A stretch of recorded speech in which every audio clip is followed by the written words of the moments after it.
like a relay race. When I run up in the spot, bitches know they place. Slide on a nigga, I'ma need my skates. Social distance, I'ma need my space. I done did it, I won with it. I made peace with my...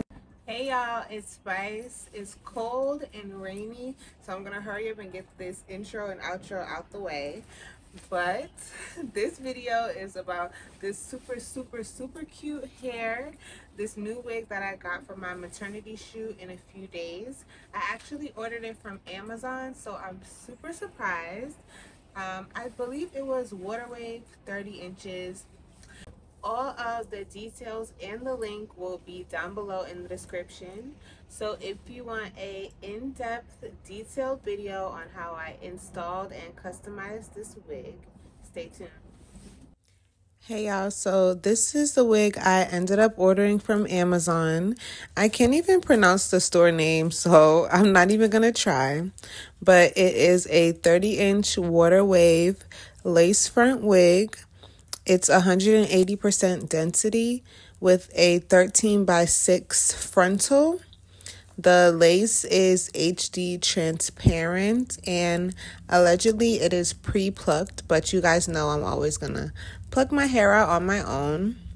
I think it's really cute for the price that it was. It was $130 for 30 inches, and I feel like this hair is really good quality. Let's shake it out a little bit so you guys could really see the texture. Like, even though it's dry and it's been like matted up in the unpackaging, you can tell that it's still really good hair.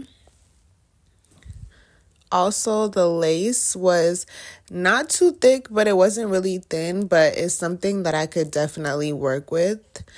And oh my god, those knots were so black. They were so hard to bleach. Oh my god. But overall, it's a really good wig. It's worth the money.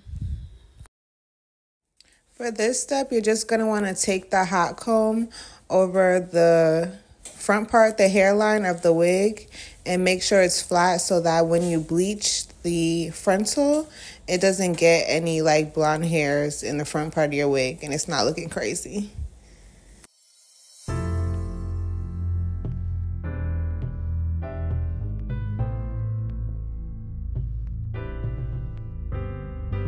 Like I said in the previous clip, these knots were super dark, and I used 40 volume developer, which I never use. I usually use 30, and I had to do it 2 times. So the first round, I went ahead and left it on for about 45 minutes, and then I washed it off, and clearly the knots were still black and visible.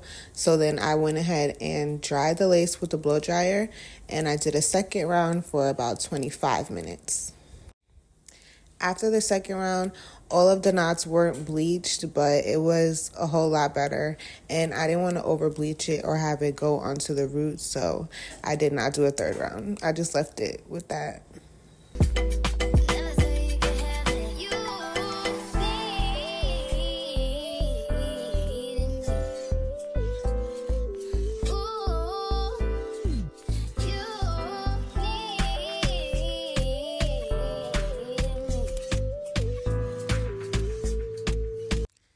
Here comes the plucking part, the part that everybody hates, the part that you guys say is the hardest, but honestly, with this technique, you could make it so simple.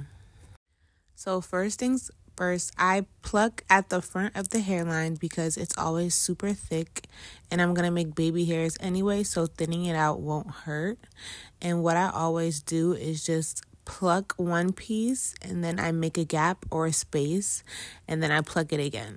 No specific pattern. I just keep alternating, like pluck, leave a space, pluck, leave a space. And depending on your preference, you can make those spaces how big or how little as you want. And then you're just gonna make another part. Basically, you're going to part through your whole frontal. But once you make that part, don't forget to flip that piece of hair that you just plucked. Flip it over and pluck the other side. Since my hair was already straight, I was like, I'm just going to slick it down. I'm not even going to wash it and braid it. I'll wash it after this wig. So that's basically what I'm doing. Just putting it in a low ponytail with some Got to Be gel, the yellow tube, so I can go ahead and put this stocking cap on. Also, since I have a low hairline, I like to leave out my edges during an install, and I don't push the wig all the way in the front of my edges because then it'll basically be on my eyebrows. So if you have a low hairline like me, that's another tip that you should use.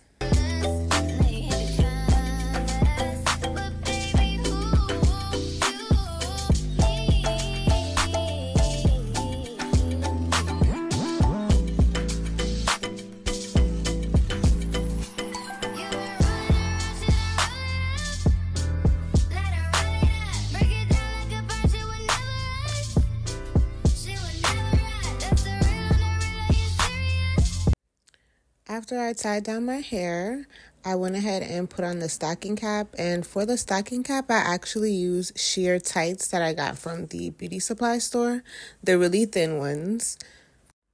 And I went ahead and put some finishing powder on top of the tights so it can match my scalp color, because I think that my foundation matches my skin too much versus my scalp and it'd be too dark. To get your stocking cap to last under your wig, you're going to want to secure it or glue it down with actual lace glue, because Got to Be gel just makes it hard, but it can lift easily. So once the glue dries, you're going to go ahead and cut off the excess stocking cap. Make sure that you use a really sharp pair of scissors, and when you cut the stocking cap, the scissors are laid flat on your head, so there's not a lot of like extra crumpled up stocking cap in the way.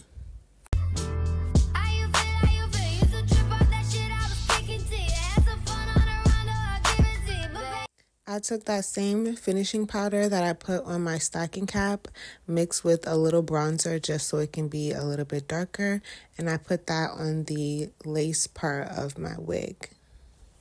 But if you have darker skin, you may want to go in with your own foundation. It can be liquid or cream, or you can actually use a lace tint spray. So this is just what works best for my skin color. Now I'm using my bold hold, and I'm just making a little trail of dots because I want it to be really thin. I did about 2 layers. And make sure that you let it dry completely before you put on the next layer.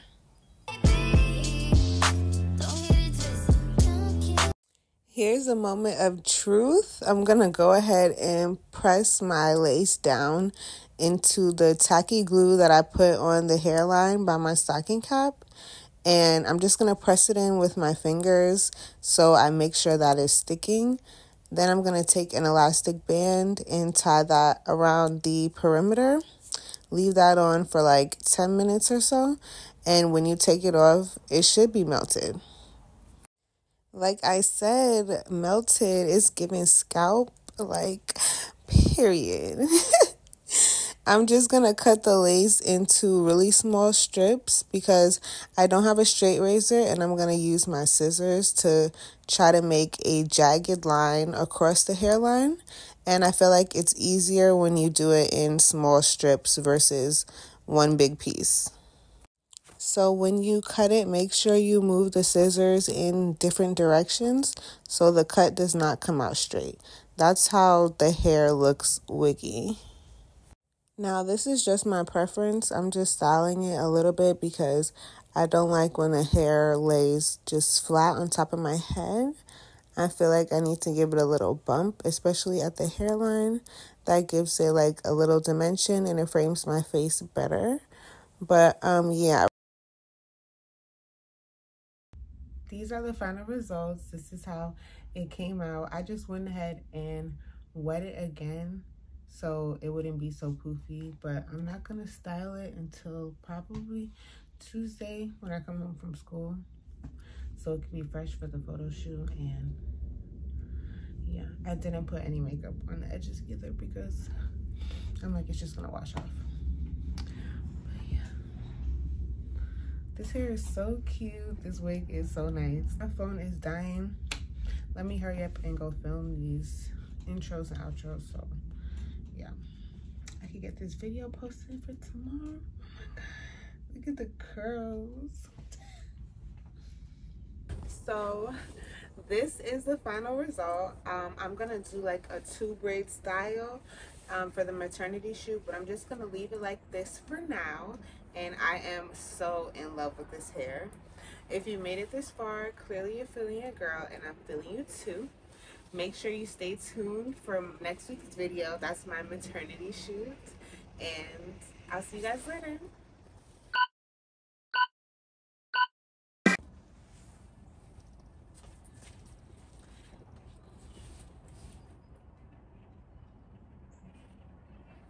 Behind the forgery. Not much is known about Shirley's background, but what we do know is that she used several aliases. Shirley was probably committing crimes from the time she was a young girl. But theft isn't murder. And the last moments of Wilma's life remain a mystery. Until a woman comes forward with a startling claim. A friend recalls how she saw Shirley Joe under her porch. Police go and look in that location, and they find 2 plastic bags. And in the trash bags were canceled checks with Wilma's name on them. This wig is so nice. This hair is so cute.